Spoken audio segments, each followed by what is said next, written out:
Baseball's locked out. There's no more baseball anymore, and yet you and I are sitting here in studio getting ready to talk some Mariners and baseball. What are we doing here?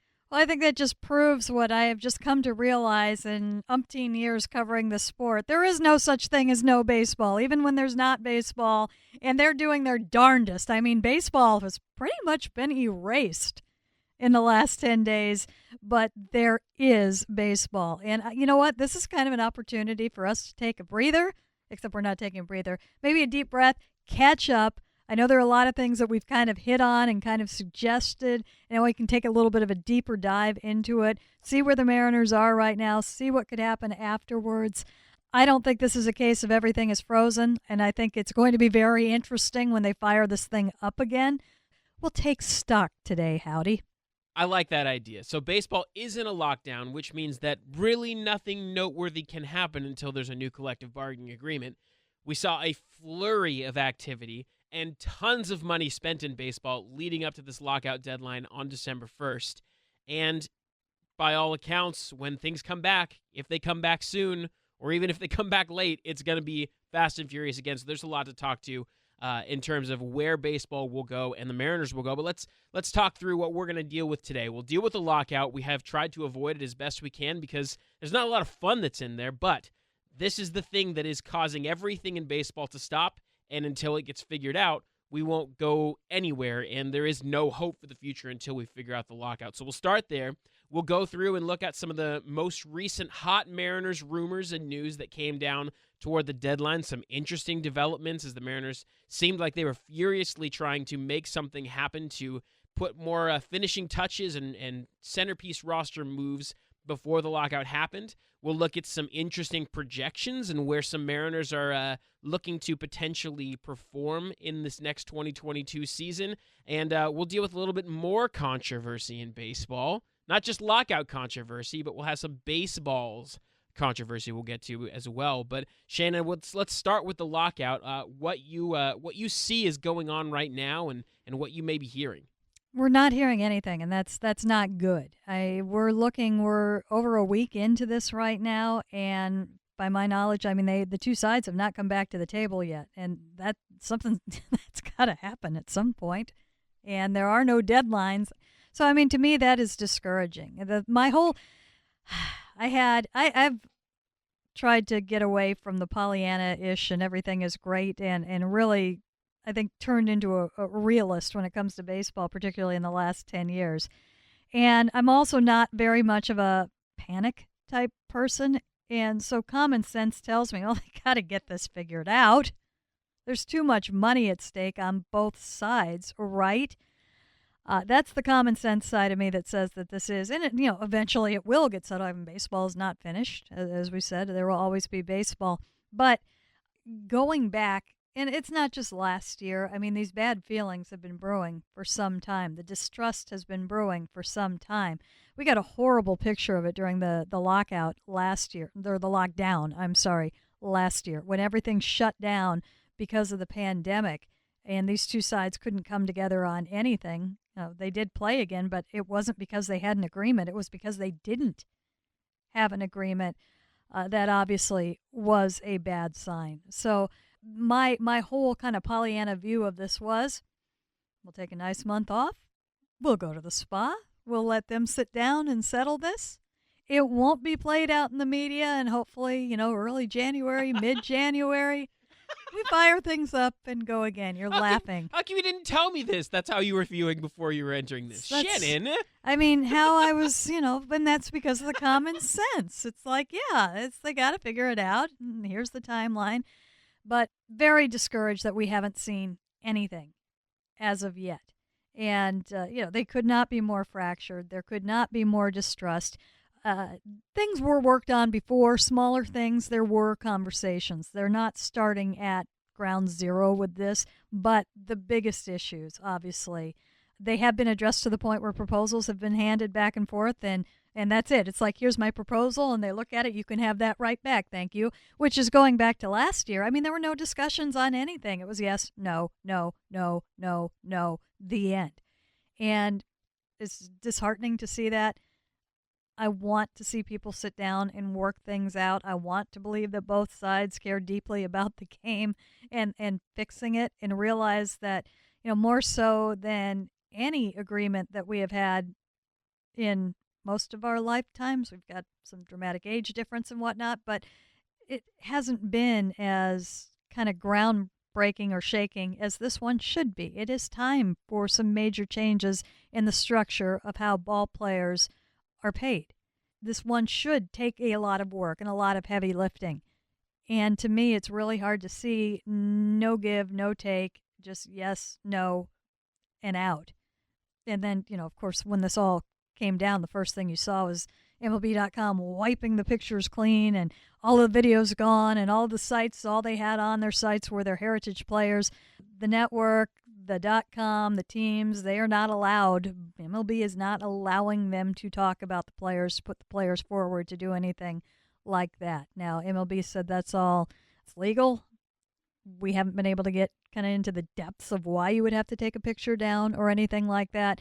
But it sure drove the point home that this is not as simple as just sitting down and, well, I'll give you this if you give me that. This is something that's completely different No, right now. it isn't. There's lockouts and strikes are challenging, and it's something I'm very interested in as a personal topic in sports. I'm a team first guy as a Seattle sports fan. I grew up that way. I remain that way to this day. I root for teams, my teams, more than players. But the one time I will pound on the desk for players is during collective bargaining agreements, because during that time, the players union and the MLB, or the owners group, they set the terms of how they're going to operate moving forward. And when those terms are set, that's it until the next one comes up. Everybody plays by those rules. So when players' associations want to make changes, I'm going to strongly advocate for them. They are the lesser powerful group just by sheer resources. So I always am going to be on the side of players during those times. I don't have a lot of sympathy for players or players' unions while there's a CBA in place, because you set the rules and you played by those rules.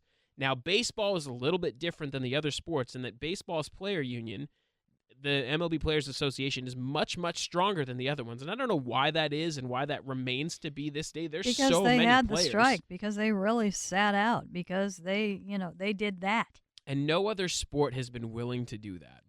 And as a result, generally speaking, until the 2000s, Major League Baseball Players Association has gotten more favorable deals in their collective bargaining agreements compared to every other major U.S. sport. Now, there are pluses and minuses of that, but that fact remains. In the 2000s, when the collective bargaining agreements were signed, I think there have been 2 since the big strike. Those deals have not been as resounding of a win for the MLB Players Association as the previous ones had been. And they were actually more in line with the NFL's deals and the NBA's deals and the NHL's deals, where really you saw the economic power continue to rise at really strong levels for ownership and league groups, and the players group rising in a very gradual. They were disparate. They were rising at different levels. So that's the fundamental element, as far as I understand, of where baseball's at right now. Now, what's been different about baseball and football is that what the NFL does when they go into collective bargaining agreement, you'll see the league put out all of these red herring things. And the Players Association's arguments will be all the time spent on these red herring issues. One of them being when the NFL expanded their schedule, we're going to go to 18 games. We're going to 18 games. They controlled the narrative around this one small topic. And it was it's big for all the fans, it's big for all the players, it's big for all the owners, but the real core element is the financial breakdown between the owners and the players, right? That's the real thing. That's where all the major money is at place, in the financial core elements, not little things like marijuana testing or practice time or extra games played. It's the actual fundamental principles of the game. What baseball has failed to do during this time, and this is where it makes me a little bit concerned about the future, is that baseball hasn't been able to make those small issues the main topic. In your opinion, what would those small issues, those sort of red herring issues, be in this lockout? Well, you're talking about like universal DH. That's exactly one of the I was thinking of. Yeah, absolutely. But that's not going to get it done. I mean, you're not going to all of a sudden, the players aren't going to say, okay, we will expand playoffs if we have universal DH. That kind of thing. I mean, it's just too small. And I think We're just really to a point right now where, and I guess there's an ebb and a flow to everything. I mean, the Major League Baseball, I just said the MLB. I never say the MLB. It is MLB's. But the Players Association, it being so strong, it used to be so much more visual in that you could see why it was so strong. It's guaranteed contracts. I usually compare to the NFL. That is huge, and that is huge in the case of the players. You know, you miss a year, you still get your how many ever $1 million. That is 100% huge. of it. Mm-hmm. Pension plan is fantastic when they get vested.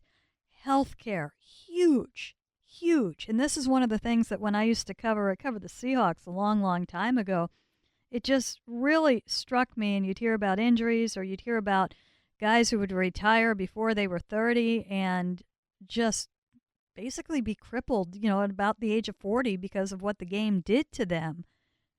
And they've been cast out. They don't really get anything from the NFL at that point. I think it's a little better right now than it was when I was viewing this, but that doesn't happen in baseball. That's not because the league is so generous. That's the way the rules are in baseball. It's because Major League Baseball. It was negotiated.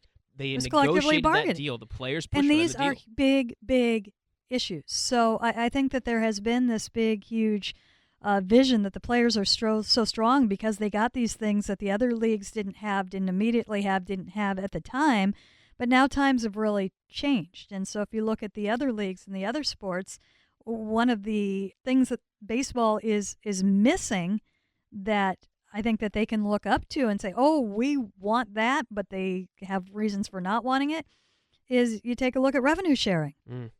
You take a look at the true partnerships. Now there's far too much distrust. They're saying, yeah, Major League Baseball would hide this or that. We don't want to go there, and we certainly don't want a cap, and everything goes back to the salary cap. But I think you do see true, and not in the Pollyanna type kind of way that I want to see things, but more in a functional way. You see true partnerships in other leagues. And you do not have that. And all in the meanwhile, it's the revenues have been going up, up, up, up for Major League Baseball. And on the other side, well, you've still got your pension, you've still got your guaranteed salaries, you've got your health care and all these important things. But all of a sudden the landscape is a lot different, and you're looking over the line and you're seeing they've got a lot more. There's another major aspect that the players are fighting through. I think we should do two things. One, we should figure out what do the players really want out of this and what do the owners really want. And then the next thing we should probably do is, where do you see this ending up? What do you think is the most likely scenario of how this ends? One of the other major things that baseball has in core fundamental differences between football, baseball, basketball, the highest paid players in football and in basketball are paid in their 20s. Mm-hmm. And in baseball, the highest paid players in baseball are paid in their 30s, and it's only a handful of guys too. So that is a fundamental difference when you're looking around as a high-level athlete and you're looking at your careers getting shorter and shorter, generally speaking, as time goes on, and you're looking at these other leagues and everybody's getting paid their big contracts while they're playing great. And in baseball, you get most of your great contracts at the end after you've already played great and not made the money for it. There's a fundamental element there that baseball's got an issue with. Well, there's been a change in that, too, because it used to be very easy that you would give, and I'm even going back 10 years on this, 15 years, maybe 20, where your 32 to 34, 5, 6, 7, 8, those players would get huge contracts. They're like, why are you giving them so much? Well, it's partly for what they did, not so much what they're going to do. And that was almost a given. And they did that as not getting paid. Not that you're kind of making up for it or the other team is making up for it at that point, but that's how it was done. Well, now with the analytics, with the ability to break everything down to the nth degree, to be able to predict what players are going to do, to be able to break down exactly what that player is worth monetarily, that is stopped. Your superstars are still getting it, but not to the extent that you saw it before. Your middle is certainly not getting it. That is a major change. Obviously, the biggest issue, I think, on this is club control. Guys want to get to free agency sooner, and you look at what the things have been thrown out there. Oh, we'll do it at 29.5. We'll do it at 30, and that makes no sense whatsoever. I mean, great for the Mariners if you've got Jared Kelnick and Julio Rodriguez under club control for 8 years. No. To me, I just want the thing to be fair. I totally agree. I want the players to be paid what they should be paid. And it's hard for me to look and see a $40 million a year deal thrown at Max Scherzer and then see the bottom. And then ever since they instituted the qualifying offer, see the middle just get blown away. I want all of the players to get paid what they're worth. And it's been a rough go for a lot of the middle and a lot of the lower tier players. And people will say, oh, the millionaires and billionaires. Just bear in mind that even if you are making the minimum, which was, what, 570, 55 this year, after taxes, and we're just talking federal taxes, you're talking about 350 around there. If there's state, it's going to be less. You've got dues, both clubhouse, union dues, pension money that you have to put away, whatnot. You also, if you're a Major League Baseball player, likely have to have 2 homes, or at least the ability to move your family to sometimes 3, spring training, where you want to live and where you work. You are spending a lot just for that. And then go ahead and take a look at your average player. Is not going to get far into free agency, if at all. And that's it. That's their career. So that doesn't even take into account the 1 to 4 years of minor league oh time my gosh. that they have to spend. Well, where yes, they don't make a full. I wish they would take them under their wing as well. You want to talk about equitability? $16,000. They do. I only get podcast. paid in the months that they play. They do Yeah. not get off season. They do not get spring training. And you were talking about a lot of guys who are making under $20,000 for a long time. $20,000 a year. When I look at the athlete and everything that they surrender to get to where they are, for them to come out of it, and if you're looking at, now if you take a look at what rosters are and the percentage that are club controllable players, or that are 1 through 3 minimum players that are on rosters right now, it's a huge percentage. And so many of those players won't get past arbitration, and they have the rest of their lives that they need to be taken care of. Yeah, go out, get a job, figure things out. But for everything that they have done to get to that point, they deserve to have, I think, a little bit more security than what a lot of them have right now. This is one of the places where NFL and MLB, they have the same kind of problem. In the most recent collective bargaining agreements they've had, what has happened is they have raised the floor for the lowest earners very slowly and gradually, raised the floor for the highest earners in dramatic fashion, not by rule, but by consequence. The rules have impacted the ability for people to make a lot of money because teams want to spend most of their money on the best players. So the best players get lots of money. And there is a middle class in both of those sports that really suffers. Now, the NBA is a little different. Their floor has risen significantly, and their middle class is compensated more adequately and fairly than any of the other sports. Far fewer players. It's there a lot easier to do. There are far fewer players, but that level of the level of raise that they've had at all 3 tiers of player earning has been dramatically more scaled. Now, that comes at an extreme cost to the fans, in my opinion. And that is that that NBA has very restrictive rules on how teams can spend, what types of players you can even spend on. You're not allowed to put all of your money into 3 players. You have to have certain exemptions that I'm going to have. This is my max player exemption. So you've got this really slotted, bracketed system that doesn't really have a free market element to it. And the consequence is that the players really run the show. The players can choose wherever they want to go, and there isn't really that ability to build something from scratch because if 3 players decide they want to go somewhere, they go somewhere and turn it all around. NFL and MLB, they don't have that problem. Teams can say, this is our philosophy, this is the way we're going to do it differently, and they can build towards that goal. And they have the ability, because of their financial structure, to accomplish those things.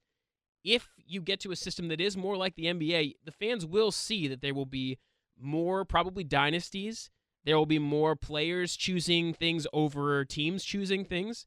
And, it'll be harder from a competitive balance perspective. So that's the one place I will say I love baseball's current structure for the freedom that it presents for everyone. And I fear that will go away with dramatic changes to the financial structure. And I'm just questioning how dramatic. I mean, is this something? I don't think this is something you fix in one CBA. And I hope to God that's what the eventual realization is of everyone. And what I have seen with the players' union is just they're unyielding on everything. So my question now is, are you willing to sit out? I mean, how far are you going to take this? And in any other year, any other labor situation that I have watched, I wouldn't think that that was a possibility. You think that you're going to get up to the deadline. The deadline is going to force a deal. Something's going to happen. And I think it's just the smallest chance. I do think that, we could be a little bit late into spring training. I don't think games are going to be missed. But I'm allowing for the possibility that perhaps they are. Because of the tenor and the tone, and this goes back a year. This is nothing new. This is kind of what the Players Union has been ramping up towards, by all appearances, to me, and that they gave nothing last year. Let me give you 3 deadlines here.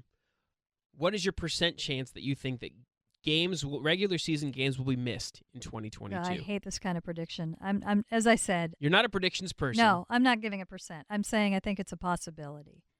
I'm not saying it's an I'm thinking it's going to happen. I'm thinking it's a possibility, perhaps more so than we want to think about. I would give it probably a 90% chance that no games are missed next season. I think it's that certain that this thing is. Both sides are coming off a year where they've lost money. Everyone has a lot to lose coming off of that. Absolutely. Spring training games. How likely do we think it would be that spring training games would be missed? Considerably higher. 2 weeks ago, I would have said that I was 90% sure spring training games wouldn't have missed. Really? I'm very, very certain of that. None of the talk right now really concerns me because there is no reason for anyone to come to the table. There's none.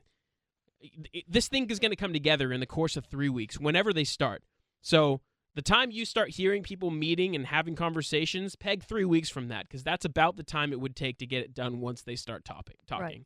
So to me, until we get to the middle of January and people aren't talking, I'm not going to have all that many concerns because this is what CBAs are. When you're in a CBA negotiation, we went through the NFL lockout in 2011 that I thought was going to be a huge deal and ended up getting resolved in a really benign fashion. Like it was just nothing. I mean, everything was big. Every topic was huge. Every animosity was insurmountable. That's just the way things go, in my opinion. So I don't have any concern about how the language has been gone now. But if you come to me in the middle of January and say that no talks have happened, no proposals have been sent back and forth, then I'll have some concerns. Where are you at? You think it's more likely that we'll miss some spring training games now than maybe you thought a month ago? No, I think it's the same. I've thought that all along. The only thing that changed was I think there's a possibility that we see games. That's moving in the wrong direction from where you used to feel. Yeah, no, I told you I was full on Pollyanna. Well, I'll sit down, figure it out, fix the game, move on. And when I sit down and take a closer look at where the players have been and their resolve, then I wonder a little bit more. But no, I don't know that it's moving backwards. It's just, to me, I think in a lot of what you were just saying with deadlines, I think that we have learned that you don't need 6 weeks to get a baseball team ready for a season. So I think that makes spring training games expendable in the sense that we're going to hold out as long as we can. We're going to push this as far as we can. And so I think that the deadline could be over that line. That's a great point. I totally agree with you. Let's wrap up some of our lockout conversation. We'll move on to the roster stuff. But can you give me a good synopsis? There's a lot of people who probably haven't spent any time figuring out what this actual lockout is, why it's happening. Can you give me a thumbnail synopsis of what the players want, what the owners want, so we can see what the difference is? Well, no. We've talked enough about this. I am not a labor expert, okay? And this job is so funny because you get into it and you think you're just I'm going to go watch some baseball games. I'm going to interview some ball players. I thank God that I was one of those lost students in college and took a little bit of everything, because in the last 20 years I've had to, learn about the analytics.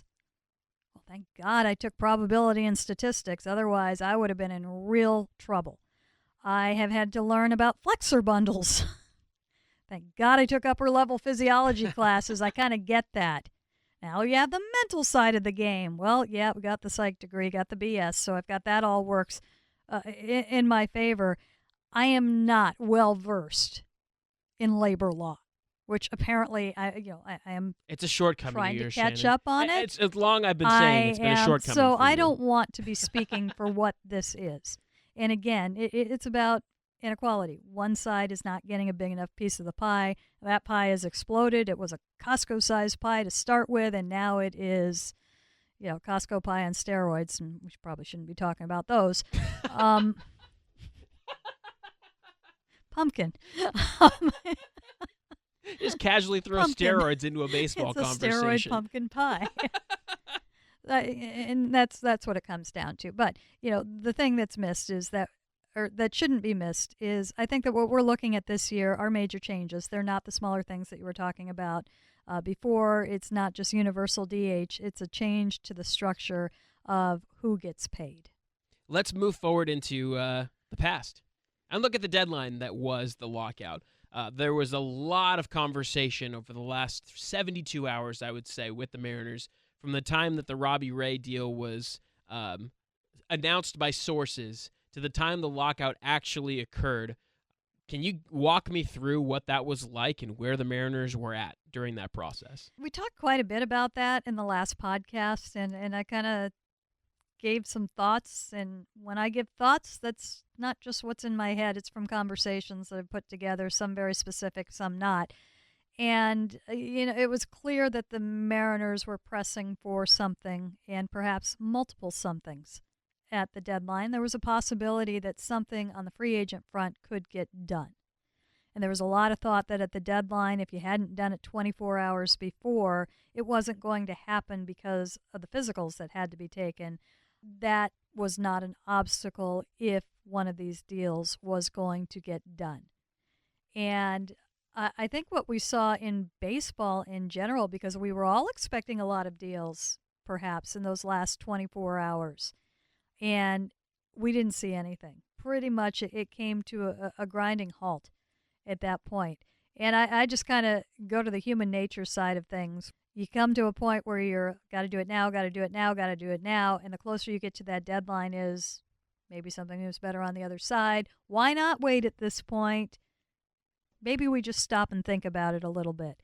And I think that's what in large part happened. I think that the got to do it now was the week before, and the closer you got to that deadline, it was we can afford to wait. Do you think that was more on behalf of the team saying we should wait? No, I think it was the players at that point. I totally agree with you. That's what I saw. What I saw with the flurry of activity and rumors surrounding specifically Trevor Story and Chris Bryant was two guys that were planning on signing deals on the other side, but they were going to leave the door open in case somebody wanted to be dumb in the last 24 hours. Right. And they were waiting to see if somebody was going to do a Mets-Scherzer deal. And they were going to see, if you want to come in and offer me something that was not even on the table a week ago from anywhere, I consider that. But otherwise, let's talk more seriously when we know the rules of the future.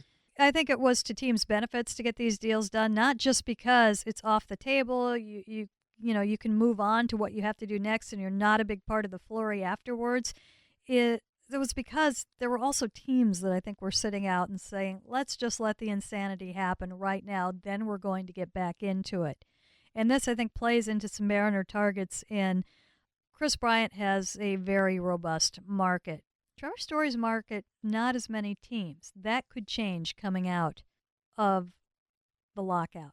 We are going to see New York get involved. We've started to see the Red Sox mentioned a little bit more.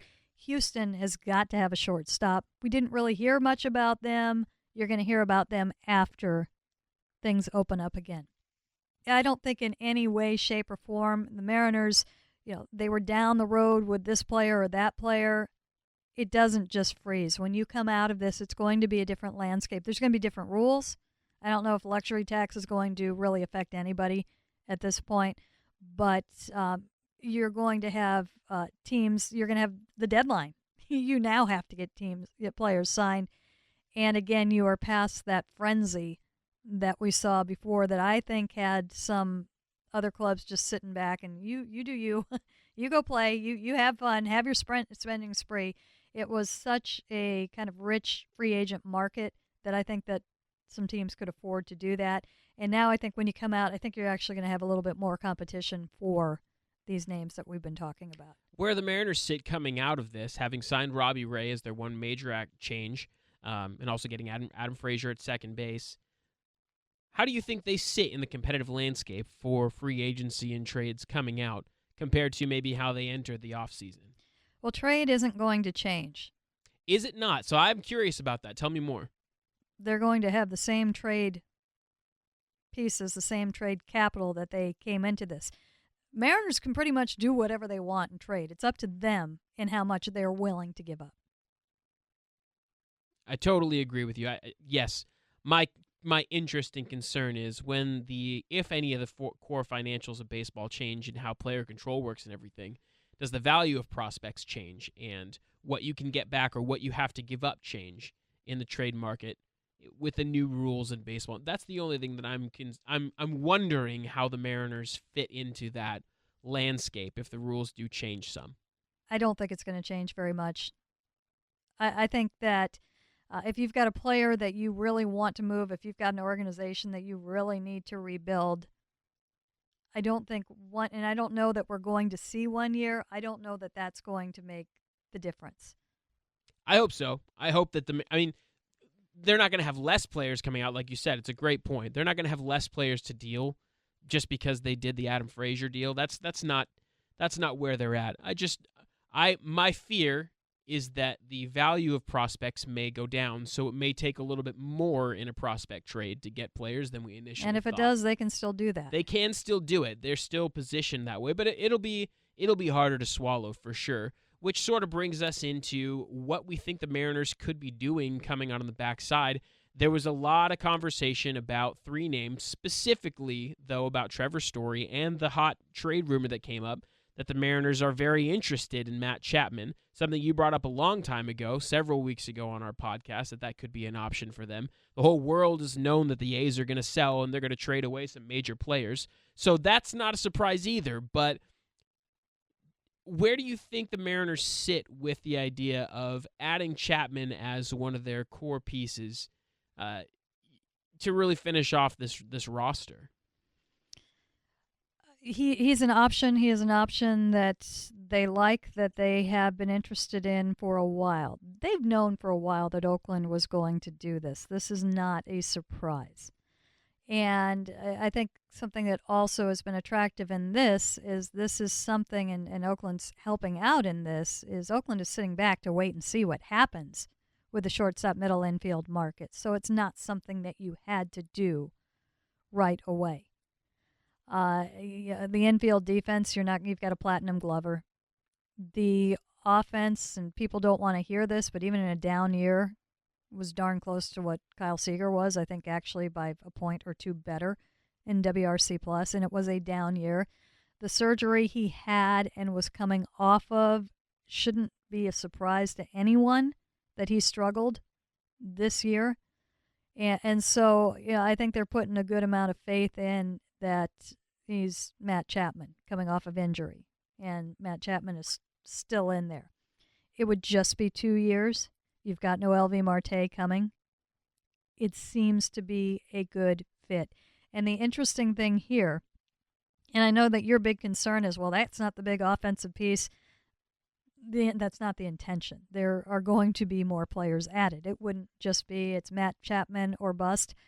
I'm not convinced it's Matt Chapman or one of the other big names. It could be and. I don't know that for certain, but I'm not convinced that it's an either or. That ideally, if they could get both, which is something they could do, both with budget and with the trade prospects they have, that is something that they would be prepared for. And the more that I look at when they got Frazier and some things that I've heard since, I think they had a good idea. They weren't getting Simeon when they got Frazier. And when they got Frazier, they weren't fully committed to putting him full-time at second base. And they had said as much when they acquired him. They loved his versatility and his ability to play around the field as well, on top of being a Gold Glove second baseman. So, yeah, they were up front. And you've mentioned him multiple times in this podcast. Jerry DiPoto is very upfront with what he thinks and feels about his acquisitions and his players and what he intends to do and what he's going to do. So, yeah, I'm right there with you. They were very happy to have him at second base, but they believe that he is an asset to them, even if he's not playing second base. No. And to me, I believe that when they acquired him, there was thought that they could still get 2 infielders. Wow. So that would be interesting. Still getting 2 infielders and adding Frazier. So you've got essentially openings at second base and third base. You've got shortstop locked down by J.P. Crawford. And in most every scenario you can imagine, Ty France locked down first base. So adding 2 players to the infield plus Adam Frazier is an interesting prospect. I don't think they were just thinking they're going to add one more player. So if it's not that, then it's in the outfield. It's your Suzuki, your dream of Conforto. We shall see. And the other thing to keep in mind, because just trying to figure out how everything plays out and where do you play everybody and what do lineups look like. And Ryan Divish had a really great point, and I agree with him, and it would be kind of a Dipoto thing to do. Divish isn't convinced that Frazier starts the season with the Mariners, that it is a possibility that he could be traded at any time. So, maybe that was a cover in case you don't get anything else. Maybe it was wow, we love this versatility and we can make this move now. And he did say it, Dipoto did say at the time, this does not stop us from anything else. I believe him 100% on that too. There's nothing that doubts that. So they've got maximum flexibility with Frazier. It's just a 1-year player. Of course you could move him. I don't know that there's a ton of need for second base. Especially without any power in the middle infield from him. As far as his value out there, too. I don't think he's a coveted piece that everyone's going to say, ooh, the White Sox need a second baseman. They've got plenty of offense. And, not everybody is building. Second base, by the way, typically has not been your big offensive position. It's true. That's true. So I think that multiple options are out there. Nothing would surprise me in terms of what they get if it is in an over situation. In an under situation, that would be a little bit surprising. Walk me down the path where the Mariners get Matt Chapman for third base, got Adam Frazier at second base, and they're still going to add another bat. Does it seem to you more likely that they'd add that bat with one of the remaining big bats on the open free agent market? Trevor Story would fit at second base. And if now, the one that I can't really figure out would be a Matt Chapman or Chris Bryant. I don't think that works out. I could see that as well, because Matt Chapman is never going to move off of third base. You wouldn't want him to. And Chris Bryant's primary position is probably left field at this point, but he plays you third base. If he needed to play 100 games at third base, you'd be fine. So is he a natural fit at that point with Matt Chapman in the fold? Not as much. Not as much. He's not going to be a second baseman, not at his size. He's never played there before. You don't really need him at first base, which is another position that he can play. He can man center field, but you don't want him playing more than 30 or 40 games out there in center field, even though it's his favorite position to play. So, yeah, he's not as much of a fit if Matt Chapman's in the fold. So it's a tough situation, though, at that point, because to me, you get to Trevor Story or bust almost if you add Matt Chapman in terms of making an impact addition to the lineup. If Matt Chapman ends up being your third baseman, where do you see any other possibilities for the Mariners in the outfield? Well, yeah, I know the names that you want me to say. I love Seiya Suzuki. I would love to see that. Michael Conforto, sure. I have seen and heard just kind of the range on what he could go for is very uncertain right now. And I don't think that you want to see that long term and long-term dollars. So that one is a little bit tougher for me. This whole thing would be so much easier to figure out. And I'm sure they're thinking the same thing, but you have got to know if Mitch Haniger and J.P. Crawford are in this for the long haul. Now you're talking truth. Now you're getting to the core of it. If you know that Mitch Haniger is on your team for the next 6 years, your interest in corner outfield bats goes through the floor, in my opinion. What? Why the floor? Doesn't it go through the roof? Because he's going to play you're not going to sign him to a $20+ million a year contract just to play DH for the rest of his career. He's going to play the majority of his time in the outfield until his legs don't work anymore. So if you know he's going to be gone after this season, your interest in a corner outfielder that's young that will play there for the next 6 years, a Kyle Schwarber type. No. Or, I know he's not ideal. No. He's not a good defender at all, but a great bat, and you would stick him in the corner and you play him DH a bunch. A Michael Conforto type, a Nick Castellano type. You're interested in those guys because you know you have a corner outfield spot. you can have that guy play primarily out there. I don't think you can make those moves without knowing that. So this is the catch-22 the Mariners find themselves in, because here's my read on this. And you can tell me I'm crazy. It wouldn't be the first time this podcast, let alone the times we talk together. I believe that Mitch Haniger is waiting for the Mariners to show him that they are very serious about contending before approaching the idea of extending long-term, because he doesn't want to turn into the next Kyle Seager in his mind. The guy who signs a deal, who feels undervalued and is stuck with a losing team, and he's the only veteran that's on the losing team. He doesn't want to get in that scenario, so he wants the Mariners to prove to him, you're going to add players and you're not going to stop. This will be the first year, and it'll keep going throughout my career. You're going to keep adding marquee players. You're going to keep spending on this team. And so far, you made one step forward in that direction in Robbie Ray. But I'm going to need to see more before I come to the table and sign my name on this thing for the next 5 to 6 years. So if that's... Do you think I'm completely off base there? No, I think that is very Mitch. I think Mitch is somebody that is so studied in everything that he does. He's going to want to have the most information, and he's going to be looking ahead and what is this going to look like for me.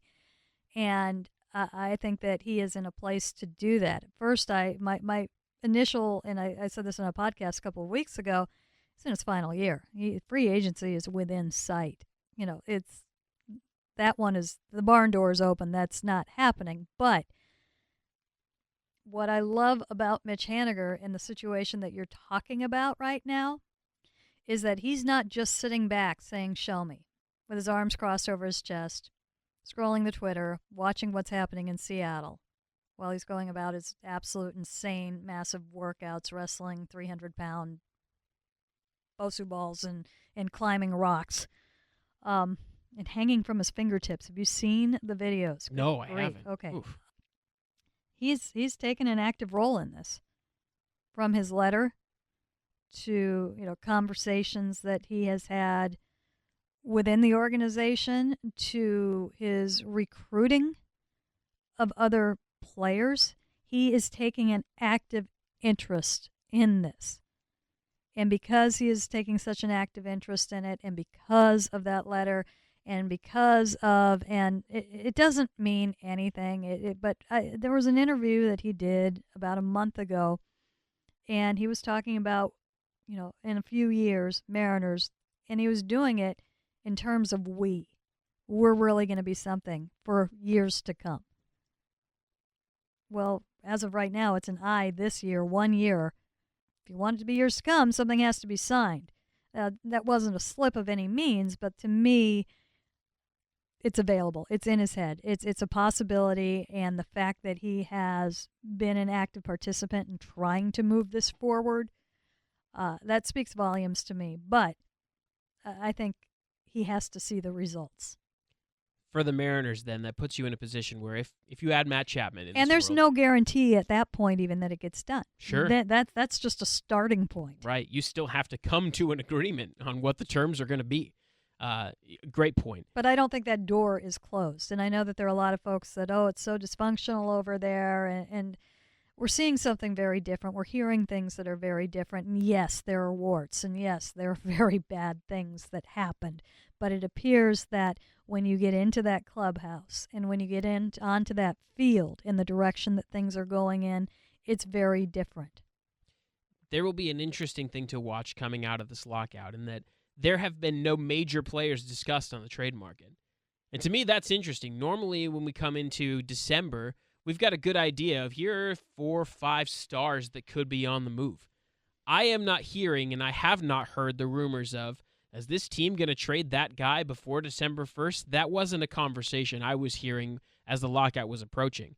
Now, when new finances come out and everything gets changed and business is back open, I think that there will be a bunch of names that get out on the rumor market that we haven't even gotten close to discussing.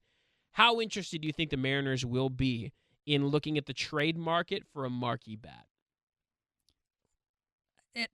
They want to add, but again, their first priority, their priority is going to be to spend on that bat and not give up the prospects. If they can get a deal done without giving up a certain number of prospects, And I'm getting more comfortable with the fact that if you have that marquee bat and if you have the place for it, the comfort, and it's the fit, and when you're talking trade, you got to be looking at years as well. I'm of the opinion, and I mentioned this a couple of weeks ago, and when I said it, I'm like, hey, that sounded good. And I'm like, yeah, that makes a lot of sense. So it's now my thing. If you have so many players you do not want to part with, you should part with one. You can afford to part with, not just to make a trade, but if that player is out there, I think you are in a position where you can make that painful move.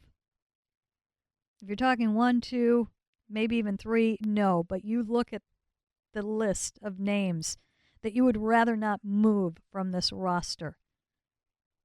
You can do it particularly on the pitching side. Yes. I'm right there with you on the pitching side. I'm right there with you. It makes me nervous to move on from your top-tier hitting prospects or young hitters that are on your team because you don't have the depth of upside talent there. Not the way you do with pitching. You've got a lot of it. And now that you got Robbie Ray in the fold and you've seen Logan Gilbert start to put it together at the major league level, it makes it so much easier. If Jared Kelnick came up last year and hit 280 with 30 homers, I'd feel a little bit differently. But he didn't. If by some miracle Julio Rodriguez had come up to the team at the end of last season and was playing at a high level at the end of the season, I wouldn't be so concerned about that. If Cal Raleigh came up and hit respectably at all, I wouldn't be all that concerned about it. But you haven't had your young position players break out in a way that makes you feel comfortable that you aren't going to need to eventually soon find a replacement for that. I can't say for certain. Oh, that's crazy talk. Come on. I can't say for certain that Cal Raleigh's the catcher of the future. I can't say that. Because of how many games you saw him in? A full season, essentially. You did not see him in a full season. 2/3 of a season. What are you talking about? We watched Cal Raleigh. What are you talking about? I did not see enough out of Cal Raleigh last year, the similar way that I didn't see enough out of Evan White when he was here, to say for sure, yeah, that's the catcher of the future. That's the first baseman of the future. You saw 139 at-bats from Cal Raleigh. Come on. All right. I didn't see enough from Cal Raleigh to say that he's the future at catcher. But that's who you're committed to, and that's who they're committed to. So you don't give up because you saw 139 of his first big league experience and it didn't go the way that you wanted it to. And they pulled him pretty quickly because they were in contention. A great move. I mean, ideally, he's not up last year. Absolutely. So, I mean, that was not a normal come up and we're going to groom you to be our catcher. That was come up, oh, we're in this, sit down, and not play very often. If he was going to come up and light the world on fire, he would have been allowed to stay. But most don't do that. I can tell you that there is still a lot of confidence in what he can do.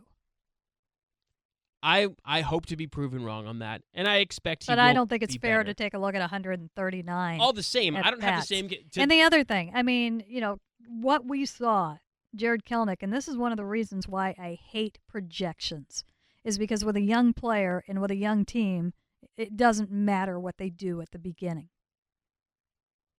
And Jared Kelnick was your primary offensive piece in the month of September this year.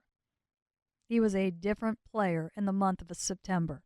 And a lot of that was a result of what he went through last year. It would have been great if he came up and was Jared Kelnick right off the bat, but if he didn't, and they should not have been leading off, should not have been up as long as he was to start his first time up. But outside of that, sticking with him, committing with him, putting him down in the lineup, playing him every day, that perhaps was paying off in what you saw in September, which hopefully starts him at a different place in April. There's plenty to be proven with these young players, and I think you're probably right that there's not reason to panic about, the early season returns on first-year guys with the team. It will be interesting to watch how they approach the trade market coming up in this offseason and whether they are willing to move on from some of those young pieces. I think that there's plenty of opportunity to improve this team at the top end of the roster by trading from some of your depth, and I'll be curious to watch that as well. Another thing we want to get into and discuss as we wrap up here a little bit is some of the controversies that have come outside of labor in baseball. Can you imagine baseball with another controversy? Shannon, take us into some of the baseball's controversy from last season. Well, if you've been following along, apparently 2 different baseballs were in use last year. And that to me is not a shock. And I think I knew that anyway. But how they were used, I think, is what is being questioned right now. And it's just another part of the mess of baseball that they have to get figured out. We should not be talking about baseball construction year in and year out. And last year, it was funny because at the beginning of the year, we had on the pregame show on the roundtables quite a few, how do you fix baseball? And at the beginning of the year, it was, oh, they're hitting far too many home runs. And then it was, oh, they're striking out far too much. Got to move the pitching mound back. Got to fix the ball. Got to have the pitchers pitch with one arm tied behind their back. I mean, everything. And it's funny because it's just like, again, we've got to get baseball to a spot where we're not fixing everything. But as far as the baseballs go, and we saw, all of a sudden no sticky stuff and the strikeouts come down. Nice. Okay. That's important. But then the flight of the ball and baseball's leaving ballparks at an astronomical rate during the season at some points and not at other points. I had heard something in spring training that there had been a change in the baseball. Yet when I talked to people about it, they said there wasn't a change in the baseball. And I don't know if I believed that at the time. And you start diving into it a little bit more. And there were different balls in play. Rawlings Company was bought by Major League Baseball to produce the baseballs during the pandemic. I guess they're made in Guatemala. They couldn't make as many balls. So they were coming up with a shortage this year. Well, they have all sorts of baseballs left over from 2020. And so they got thrown into the population, too, it appears. There was a suggestion in an article that perhaps the hot baseballs, the ones that would really fly, were saved for the marquee matchups, were saved for the big stage. And I think they specifically said nobody wants to see the home runs in a game between the Rangers and the Mariners. Now, if this is true, that's a horrible scandal because it's just like the steroids. If there is an unfair advantage somewhere, that plays out in numbers, which plays out in dollars, which you've got a problem. But we don't know that actually happened. That was a suggestion that was said. So, the baseball gate goes on. You've got physicists looking at baseballs independently. In fact, the woman who did the study, and I've been following her on Twitter for 2 years now, she's an astrophysicist, I believe, actually put out a call to people. If you have any game-used baseballs from this year or this year, send them to me. I mean, that's how my understanding is these were sourced for some of these studies. Baseball has done their own studies on it, but this was an independent study by a physicist. And I think the bottom line is it's as murky as ever. It's something that needs to get fixed because you don't want to be talking about it. And it's going to be pretty darn interesting to see what happens on the side of the pitching. And if they come up with the tackier baseball that you can get a better grip of, does Yusei Kikuchi all of a sudden become Yusei Kikuchi again? He's got 3-year deals out there, they're saying. But, just an illustration of how one thing you take for granted, the baseball plays a huge part in everything that happens out there. It really does. Baseball, I'd been seeing some of the stuff about people studying the baseballs when you were talking about the strikeouts and the home runs were going nuts. I think 538 did a breakdown, too. They did X-ray imaging on balls to see if the cores had changed, and they determined it had, but they couldn't determine exactly what the impact on the game was. This is a big and complicated thing. I don't know that we're going to get any good resolution out of all of it. My hope would be that the league is just embarrassed enough by somebody scratching on this scab that they don't screw around with it moving forward, and they're above board with baseballs in the future. Well, they had been working with the baseball for a while in the drag, and you don't want too many home runs, you don't want enough, but what you really don't want is there was also an accusation that they put the live balls or the dead balls into play in years where you had a healthy free agent market for hitters. Yes, and that came up this year at the home run derby, right? Pete Alonso was the guy who came out with that. That's right. I'm not one for conspiracy theories. I'm way into conspiracies. You know that. That's why we work so well together. But, you have to look into it. I'm not into it enough to say that you just ignore that and brush that off. But, baseballs have become a topic when there is no baseball. Well, there may not be any more baseball, but I imagine there's going to be even more to talk about. And while there's nothing going on, idle minds like mine will continue to spin out of control and come up with crazy ideas and thoughts of what could happen in the future. So I'm sure we'll have a lot more to talk about as the offseason unfolds. Hopefully it's about player movement, but I think it's just going to be you and me for a while. Ooh, your dream come true.